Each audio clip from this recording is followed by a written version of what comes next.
हे नागपूर केंद्र आहे. आता आपण ऐकणार आहोत वृत्त विभागातर्फे प्रस्तुत यवतमाळ जिल्ह्याचं वार्तापत्र. याचे लेखक आहेत आमचे प्रतिनिधी श्रीकांत राऊत. यवतमाळ जिल्ह्यात झालेला अति पाऊस आणि पुरामुळे शेती पिकांचं अतोनात नुकसान झालंय. सोयाबीन, कापूस, तूर, हळद, ऊस अशी प्रमुख पिकं शेतकऱ्यांच्या हातून गेली आहेत. अनेक शेतांमध्ये मोठ्या प्रमाणात पाणी साचून असल्यामुळे पिकं सडली आहेत. मोठे परिश्रम करून आणि खर्च करून शेतकऱ्यांनी लागवड केली आणि आता हातातोंडाशी आलेली पिकं मातीत गेल्यामुळे आणि शेतजमिनी खरडून गेल्यामुळे शेतकरी हताश झालाय. यवतमाळ जिल्ह्यात मोठ्या प्रमाणावर पाऊस झाला. अनेक ठिकाणी पूरस्थिती निर्माण झाली. या पार्श्वभूमीवर पालकमंत्री संजय राठोड यांनी पूरस्थितीचा आढावा घेतला. अतिवृष्टीमुळे झालेल्या नुकसानीचे तातडीने पंचनामे करा. पंचनामे करताना एकही नुकसानग्रस्त शेतकरी सुटणार नाही याची दक्षता घेण्याचे निर्देशही पालकमंत्र्यांनी दिले. यवतमाळच्या उमरखेड तालुक्यात निर्माण झालेल्या पूरस्थितीसाठी संबंधित यंत्रणेचा नियोजन शून्य कारभार कारणीभूत असून शिवाय पूरग्रस्तांना अद्याप कुठलीही मदत मिळालेली नाही असा आरोप काँग्रेस नेते माणिकराव ठाकरे यांनी केलाय. माणिकराव यांनी पूरग्रस्त भागात टोंगळभर पाण्यात जाऊन पूरग्रस्तांशी संवाद साधला.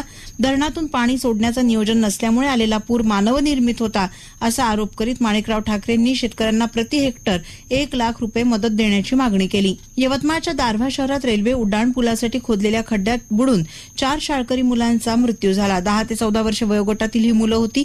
रेल्वे स्टेशन परिसरात हा पूल निर्माणाधीन असून पिलरसाठी मोठा खड्डा बनलेला आहे. पावसामुळे या खड्ड्यात पाणी साचलं होतं. काही नागरिकांनी धाव घेऊन त्यांना बाहेर काढलं, मात्र डॉक्टरांनी त्यांना मृत घोषित केलं. या घटनेनंतर पालकमंत्री संजय राठोड यांनी मृतांच्या कुटुंबियांची भेट घेऊन त्यांचं सांत्वन केलं.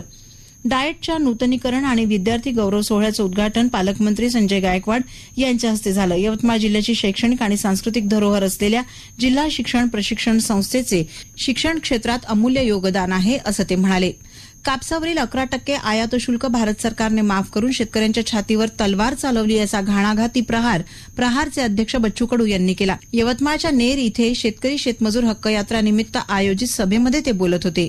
यवतमाळ जिल्ह्यात पूरस्थितीमुळे मोठ्या प्रमाणात शेतकऱ्यांचं नुकसान झालं असून पंचनामे प्राप्त होताच शेत नुकसानीची संपूर्ण मदत शेतकऱ्यांच्या खात्यात जमा केली जाईल. यात घरांचं आणि शेतीचं नुकसान झालेल्यांनाही मदत देणार असल्याचा विश्वास मुख्यमंत्री देवेंद्र फडणवीस यांनी व्यक्त केला.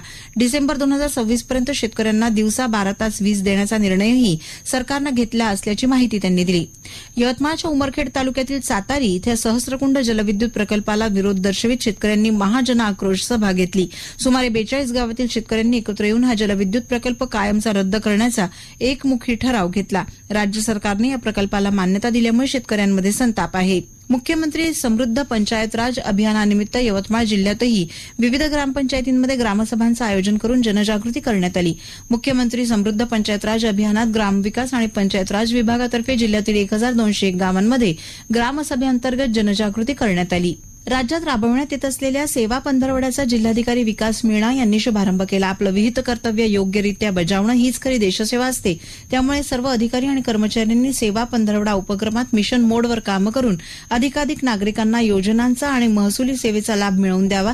त्याचप्रमाणे मिशन उभारी अंतर्गत आत्महत्याग्रस्त शेतकऱ्यांच्या कुटुंबांपर्यंत जाऊन त्यांच्या अडचणी समजून घ्याव्यात असं प्रतिपादन जिल्हाधिकारी मीणा यांनी केलं. रोजगार हमी योजनेची प्रलंबित कामं तातडीने पूर्ण करा असे निर्देश पालकमंत्री संजय राठोड यांनी दिले. महात्मा गांधी राष्ट्रीय ग्रामीण रोजगार हमी योजनेअंतर्गत शासन स्तरावरून मंजूर दारव्हा, दिग्रस, नेर तालुक्यातील कामांच्या प्रगतीचा मृदा आणि जलसंधारण मंत्री आणि जिल्ह्याचे पालकमंत्री संजय राठोड यांनी आढावा घेतला. त्यावेळी ते बोलत होते. धरती आबा अभियानाअंतर्गत मास्टर ट्रेनरची कार्यशाळा निळोणा इथे दीनदयाल प्रबोधिनीत पार पडली. धरती आबा जनजातीय ग्राम उत्कर्ष अभियान जिल्ह्यातील 366 गावं आणि पारधी बेड्यांमध्ये राबवण्यात येत आहे. जिल्ह्यातील शेवटच्या आदिवासी व्यक्तीपर्यंत विभागाच्या योजना पोहोचाव्यात असं कार्यशाळेच्या उद्घाटन प्रसंगी आदिवासी विकास मंत्री डॉक्टर उईके यांनी सांगितलं. आताच आपण ऐकलं वृत्त विभागातर्फे प्रस्तुत यवतमाळ जिल्ह्याचं वार्तापत्र. याचे लेखक होते आमचे प्रतिनिधी श्रीकांत राऊत.